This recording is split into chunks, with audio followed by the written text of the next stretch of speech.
Talagang tatapanan nyo pa. Kayo ngayon, nakatutok na doon sa Olympics, paano nyo ngayon i-challenge yung sarili niya na ganito na dapat yung mental thinking natin? Sa training po namin, ang mga kalaban namin talaga, kumukuha si Coach Anton ng mga lalaki na mas malalaki sa amin. Usually, ang ginagawa talaga nila sa amin, talagang hindi nila iniisip na babae kami. Well, kami din naman, sinasabihan din namin sila na okay lang banggain nyo kami kasi yung Olympic dream, kung gusto natin talaga makarating doon, kailangan pagdaanan namin yung mga ganito. Of course, kami, sa height namin, si Casey lang yung pinakamalaki. Pero kailangan namin maging smart na hindi na kami makipag-pisikalan sa kanila. Kailangan mas mabilis din kami. And ayun, i-work namin yung shooting namin outside. Pero sinasanay talaga din namin na makipag-pisikalan sa mga lalaki. Kasi sa women's series, maraming country na mas malalaki. Hindi lang Australia, may mga Poland, Netherlands, mga China na ganun din yung height, ganun din sila kapisikal. So, yun yung tinatry namin ngayon. Kaya tinry ni Coach Anton na ganito yung line-up malalaki. Pero, ayun, kailangan namin mga big na matuto din kami maglaro ng guards. Kasi yung height namin dito, big kami, pero yung height namin sa ibang bansa, guards. So, yun yung gusto namin improve ngayon.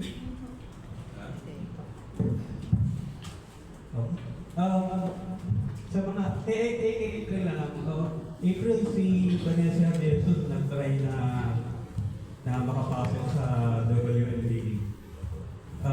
Ikaw ba at one point in time gusto mo na rin i-try? Kasi nakikita ka nila sa ligas, nakikita ka nila doon sa mga World Cup na natin, sa Taiwan. Ikaw ba, kasi nakapaglaro ka na sa Malaysia, double gold medalist ka sa SEA, meron ka pang silver ngayon sa X. Ang dami ng credentials niya. Siyempre po, before I dreamed about playing WNBA, lahat naman po siguro ng WNBA.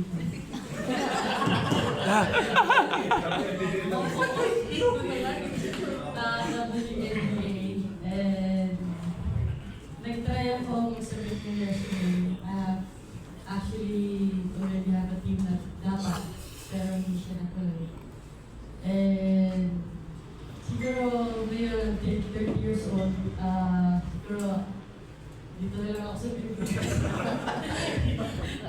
Pero if there's a chance naman, di ba, na Casey, lahat naman ng sino bang hindi gugustuhin ako makapagdaro sa WNBA. Si Casey, ano kaya ang plano?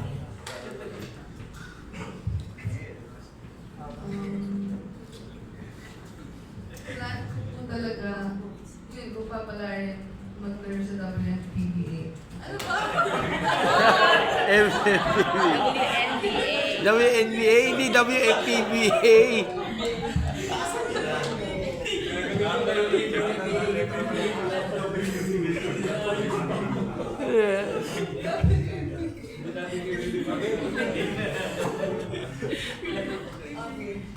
WNBA, syempre inisip ko muna yung school ko, yung Ateneo. Plan ko muna ipa-champion yung Ateneo. Yes. Okay. Last question na lang. Pag Ryan, ano lang situation kayo ni Vanessa? Babalik na or stay na sa... I was able to speak to Vanessa right before the draft. So she really plans to go on with her professional basketball career. Ngayon na tapos na siya sa NCAA. So she's going to be working out with a couple of teams. The WNBA rin pati sa Europe. So yan ang gagawin niya ngayon and the federation will just support her on that. But she also told me that she's ready to play for the 5-on-5 team naman when she's called up for that. Okay. Next questions? Yeah, please. Go.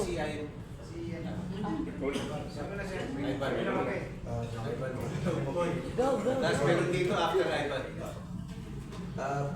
Hindi Erica and Coach Ryan, from yung campaign din po sa Philippines to getting us instrumental sa Asia Cup and getting a slot for the World Cup in June. Siguro, ano yung naging parang crucial adjustments po na ginawa po ng Federation after from the SEA Games to the Asia Cup and World Cup qualifiers? Well, first, you've seen a lot of upsets in the 3x3 platform. Thailand beating Lithuania in the men's tournament, China beating USA, and so on and so forth. So those things really happen. For this kind of a platform. Like 10 minutes lang, ang dami talagang pwedeng variables na mangyayari. But specifically, what was our direction? The direction pretty much when we were preparing for Asia Cup is to bring in the best talents available. And not just the best talents, the talent that will fit in the best. So effectively, that was my conversation with Coach Anton. He said that is there a possibility that we can get Afril? So Afril was very busy with the women's 5-on-5. At that time, they were playing in France. But I mentioned to Coach Anton, she is already a veteran. She knows how to play the game. Her maturity is something that you cannot teach overnight. So you just saw that kind of a confidence boost together with the three players who were playing alongside her, knowing exactly how to win games and exactly what to do in situations we're in. There has to be a quick mental process to do the right thing. You've noticed the game against Japan. We were just probably so happy cheering for each other after that victory. But I attribute that to the maturity of Afril getting the rebound, looking at the clock for like a split second, understanding that behind her, Casey is being guarded by a smaller defender, pivoted towards Afril, towards Casey, made that lob pass, and the rest is history. So those are the things that I'm telling everyone that yes, training will help you improve, but experience will get you to the next level. So again, it is the four players were probably the best in that point in time, and the players who will fit in the best against the opposition. And that is why I really believe that yes, we're silver, but silver was as sweet as gold because we're the best in Asia during that Asia Cup. Okay. Okay. Next. Here. Okay. Yeah, please go. Good morning po. I'm Jeremiah from Manila Standard. Question po for Coach Anton. We are grouped in with Germany, the Olympic champion, and also some higher ranked teams. How did you see yung chances ng team natin against them? Well, honestly, it's a tough group. Olympic gold medalist, Germany's there, along with China, Latvia, and Italy. But,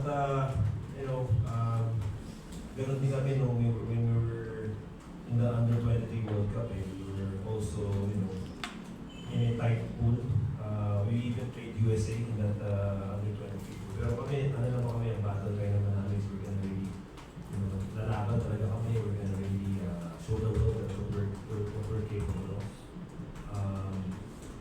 We just take it one game at a time. Pero talaga, if you want to make the Olympics, you're gonna have to really play against the best teams in the world.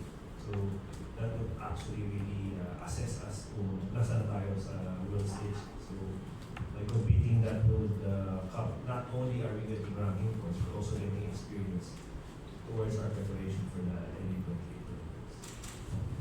Coach, follow up lang. Kasi parang there's some clamors from fans na mag-increase ng height. Going to the World Cup. So, Hindi na talaga ng Jennifer sa mga to eh. Medyo pastor na sila sa and Coach, may plan ba na mag-scout pa ng players na matatangkad na pwedeng sumabay din, lalo na sa mga European teams? Well, for future, we already have our national player in Elizabeth, so that will really reinforce our lineup.